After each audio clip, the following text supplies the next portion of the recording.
Shooting it raw? Yes. Shooting it raw.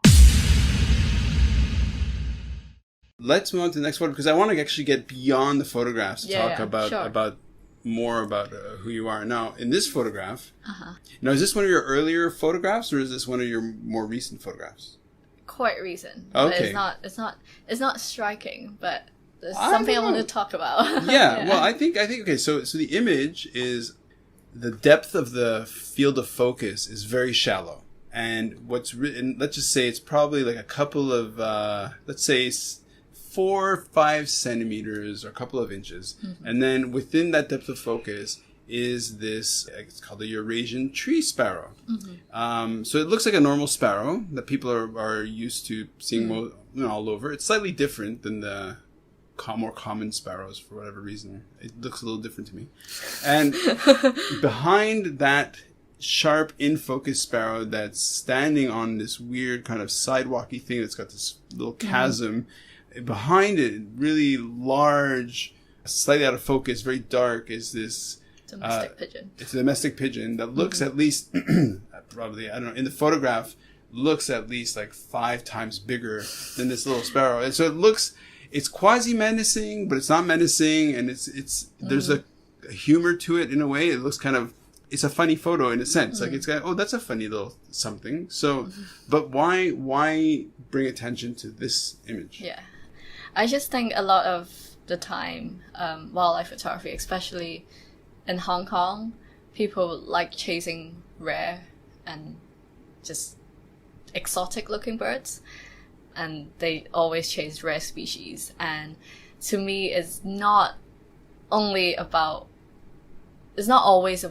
chasing the species that are like rare or just uncommon. Is sometimes you can find a lot of humor and you can make good photographs even when you observe urban wildlife. Mm-hmm. Those wildlife that are just on your doorstep that you ignore every day. And yeah, I just love taking photos. I just love observing urban wildlife, basically, because everyone just walks past them and there's so much happening in their lives. Yeah. Yeah, and I mean, the night heron just now and all these birds are very common in Hong Kong, but no one really stops to look at them and take photographs of them. Yeah, I think in Hong Kong, people don't, it's hard to say because you've got 7.5 million people, so it's hard to generalize because there's a good fraction of people who are really dedicated, who are very aware and very passionate about how amazing Hong Kong is in terms of the biodiversity, right? Yeah. So did you participate in the iNaturalist? I didn't have time. You didn't have time? Yeah, I know. I was kind of working the It's whole okay, time. listen, your mom asked me to also give you a guilt trip about this stuff. No, but it's fine. So I didn't either. And, but Hong Kong, I know I suck. And then, but Hong Kong, I think was one of the top cities, if not the top city. Yeah. And it's easy because the biodiversity here is bonkers. It's so nice. Yeah, definitely. So why don't you talk about this idea of photography as a kind of like trophy hunting? You know what I mean? Like, oh, I'm going to get the photograph of that rare species because in a way it captures attention. But it's absolutely true that by watching these common animals or urban animals, you can also see really amazing and discover really amazing things. Yeah, I think it's not just in Hong Kong alone. Wildlife photography, if you like look at the vocabulary in photography, like shooting, it's very similar to trophy hunting, in a way, like the way we vocabularize our photography. And yeah, it's not just in Hong Kong, it's everywhere in the world. There's many photographers who just go to such lengths to get a photo of a rare or uncommon species that's kind of hurting the animal in itself. It's not respecting the animal's boundaries or or altering their behavior by placing baits, or that's really just not really ethical. Yeah. And yeah, there's a lot of people. You've seen that? Yeah. I think it's got a bit better this year in Hong Kong, but there's still like sometimes I will see like maybe 100 people. Wow.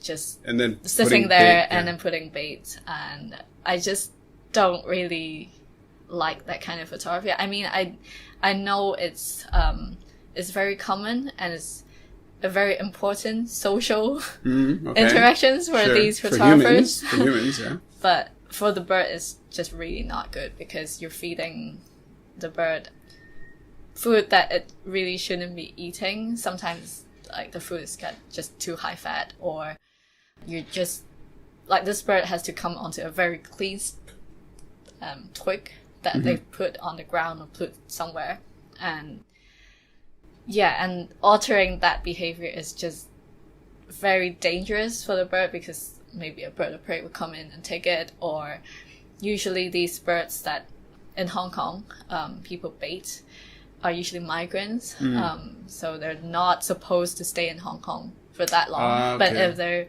putting baits and the bird's like, I'll just maybe stay here and breed. There's cases that birds just stayed and bred because people were baiting too much, and it just alters their natural behavior, which isn't always good for them. Sure. Yeah. Sure.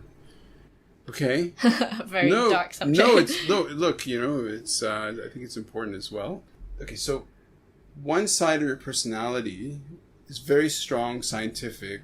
You had mentioned engineering and math and all this stuff. And to me, that sounds familiar because I was also very strong in the sciences, but I also went in the direction of the arts. So as we're speaking in this, what floor are we on? 11th. The 11th floor in this really full-on industrial area. We're in this tiny room. There's like shelves with all kinds of stuff. And one thing that really stood out when I sat down was right behind me, there's probably about 30-ish cardboard rolls with plastic caps, and inside, I guess, are posters. And I was like, oh, what's that? That looks like a photographic something. I'm like, oh, what's that? And then you said, look, it's a poster. Yeah, it's a poster. So talk to us about your poster. So a few friends and I have a Facebook page called Wildlife Avengers. Wildlife Avengers. Yes.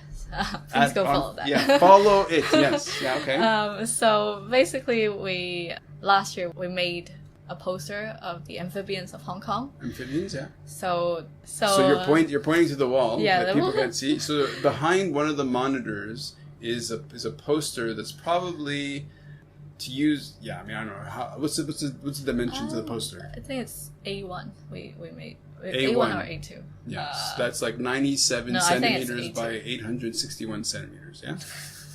No, I have no idea. No.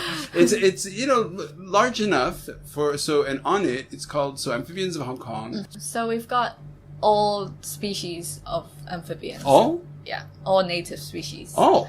And there's also one greenhouse rock that is not native to Hong Kong. It's an exotic species in Hong Kong. And on it missing is extinct species in Hong Kong. So it's gone forever. Okay. So how many are we talking? 24 species. Okay. And all these are not life size, but the ratio is right. Yeah. Okay. And it's just we really did it for identification. Yeah. We just think that not a lot of people pay attention to amphibians in Hong Kong. Many people, including some of my friends, are just, they're slimy and I don't like them. Yeah, don't really know. Yeah.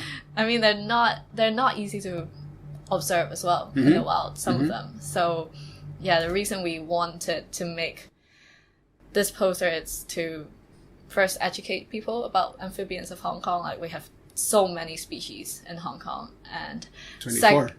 Second is many of their habitats are under threat. Yeah.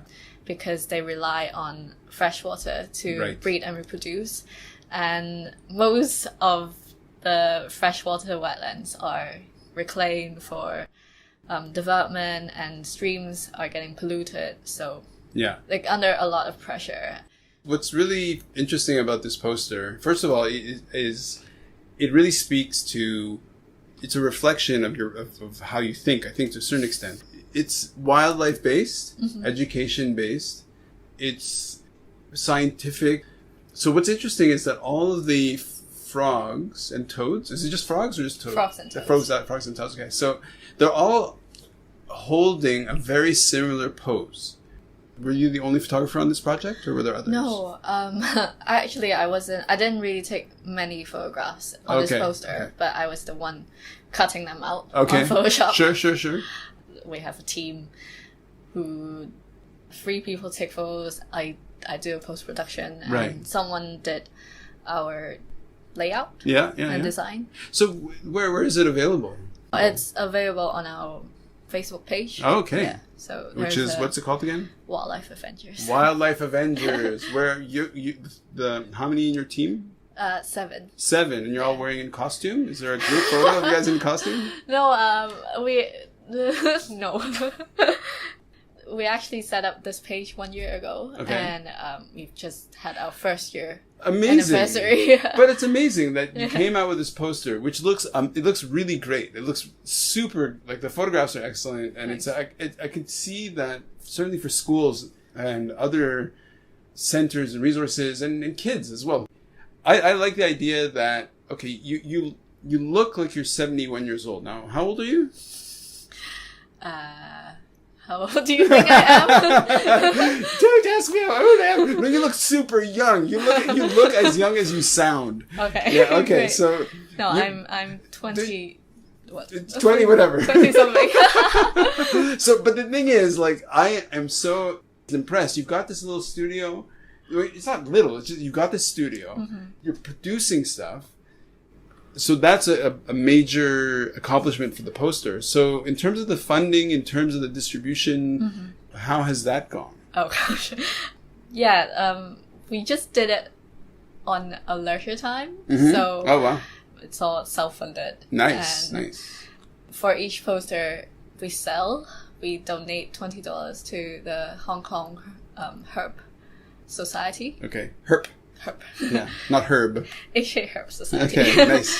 To support their education and conservation programs. And because it's all just one team, just a few of us doing it, it's really hard to send up posters and collect payment.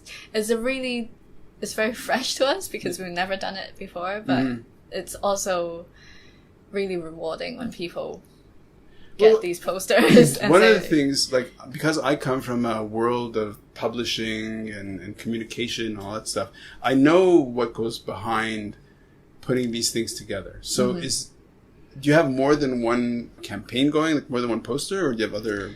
Yeah, we actually have a second poster coming out. Okay. And it's about freshwater turtles. Oh, nice. Of Hong Kong. Oh. But yeah, it's still in production. As many as frogs and toads? No. How many are there? So it's very hard to say because some of these species we can't confirm whether they're native or not. So, but we'll be putting in some exotic species as well that have kind of bred and reproduced in Hong Kong. So, well, now they're here. Yeah. It's hard. Yeah, no, for sure. You describe yourself as a working professional photographer, or how would you describe yourself? Yeah, professional wildlife photographer and filmmaker. Oh wow! Yeah, it's I do a lot of stuff in all aspects. So name a few of the projects that you're doing. So I've directed 2 programs for RTHK, which is going to come out in June, and it's our second series of the series, second season in the series, and it's called Biodiversity in Hong Kong, but it's gonna be in Cantonese, and the English version will be released. So this is video? Yeah, it's just a TV program about wildlife in Hong Kong. Oh, basically. Wicked. I see, for example, on the shelf, as I'm talking to you, a book, Ansel Adams, an autobiography. Oh yeah. So, as a wildlife photographer, how did the bird is back? No, so how do you feel about because you kind of need to become an expert on the different species as you start diving in. Definitely. I kind of regretted not taking biology. Oh, okay. But like what's done is done. Every day I feel like I'm learning when I'm out in the field or when I'm back just reading, researching, looking at papers. So I think there's just no end to knowledge Absolutely. in nature. Yeah, well. So you really have to be an expert and be a really good observer to be a good wildlife photographer, because each animal you photograph, like even if there's the same species, they often have different personalities. Oh, for sure. And you have to kind of just feel their personality out, and whether they're shy or whether they don't really care, or you just have to read their body language as well. Yeah, it's often just learning all the time. Sure. Yeah. So have you had a situation in the field where you're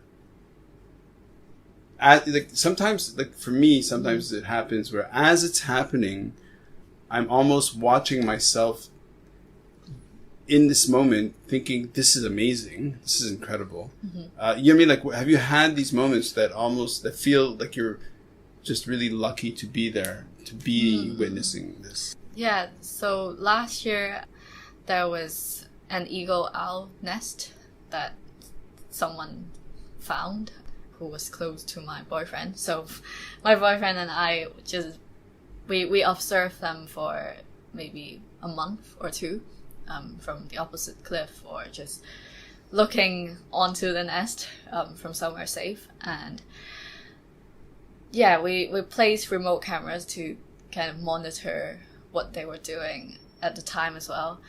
And one day we just decided, we just need to take a camera up there and film their behavior, because it's a very rare event in Hong Kong. It's very hard to see as well, and it's never really been documented in Hong Kong. Oh, wow. So the eagle owl is the largest of owl species in Hong Kong. Okay. And they nest on these cliffs. It's just really hard to get to. And so one night we just set up hide, not close, but close enough to film them from. And we took an infrared camera and just sat in the hide for 12 hours without talking, eating, drinking, or just going to pee or something. Oh, wow. So we just sat there, stoned, and... You're stoned?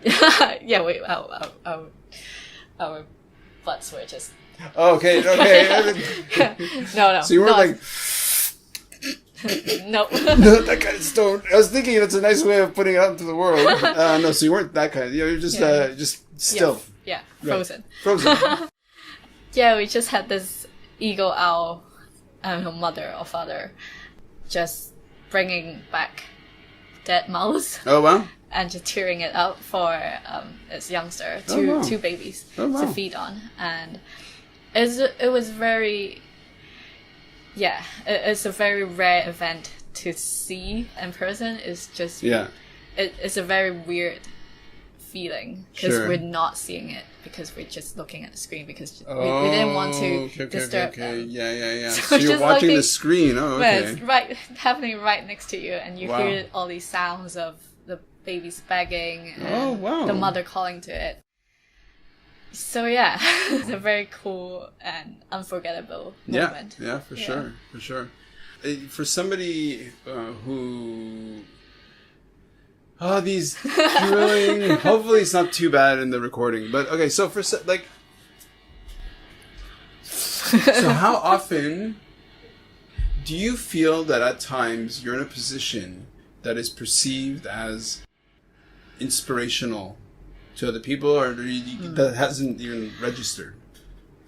I don't really know. Okay. I hope that I can be an inspiration to other people looking out for wildlife, and I just want people to be interested in wildlife or in nature in the first place, because in Hong Kong a lot of people are disconnected from nature really completely. Even though people go out hiking, don't really understand what's happening, and they kill snakes, and Yeah. like snakes are just not dangerous at all. Yeah. But it's about them getting to know these wildlife and just respecting them, even if you don't like them. Yeah. Yeah, I really hope that I can be inspiring some people, Yeah. but I don't really know. Yeah, it's true that I'm looking out for interesting people, interesting stories, and it's a funny thing that so when the photograph of the night heron was at what time of the when was that done? That was February, March, I think. You can During see COVID? it here. Yeah, it was during COVID. Okay, so it was in April. Okay, Yeah. so you go out. Oh no, it's in January. Okay, doesn't matter. I mean, Yeah. so you go out, you make this photograph. You're by yourself, or you're with your boyfriend, or No, it's on my own. Okay, so you go out. Me and the night heron. Yeah, so you go out for I don't know how many hours. I don't know. Okay, I was just walking along the Victoria Harbour okay, just trying to spot. until I find the night heron Got it, with got a it. nice background. Nice. And then so you go out, and it's a solo event where you're kind of like, as an action, that's what you do. You're going out, you're looking around, you're engaging with your environment.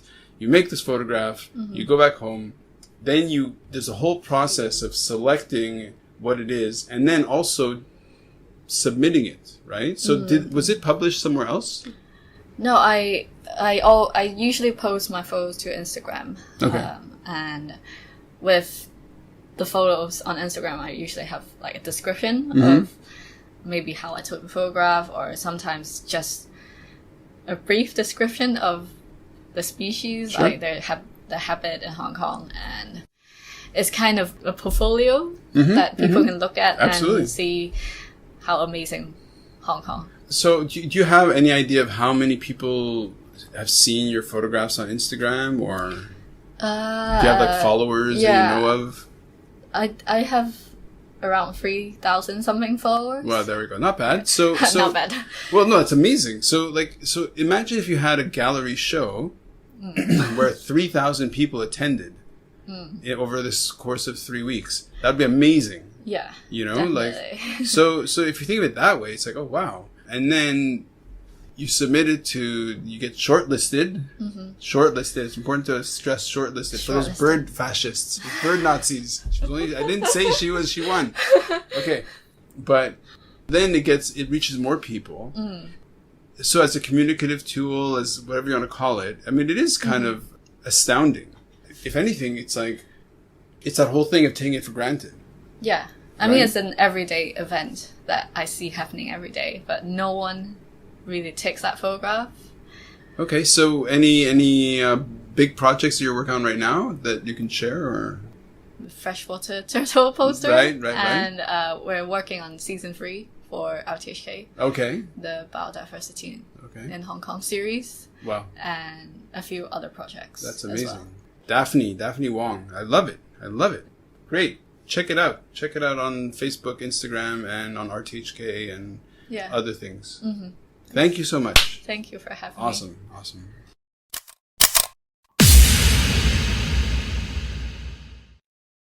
So, is life really a gift? Really? Can you make every second count? That's the whole point of the podcast. So, if you like what you've seen and you're inspired, because that really is my mission, then please give it a like, subscribe, and share. Shooting it raw? Yes. Shooting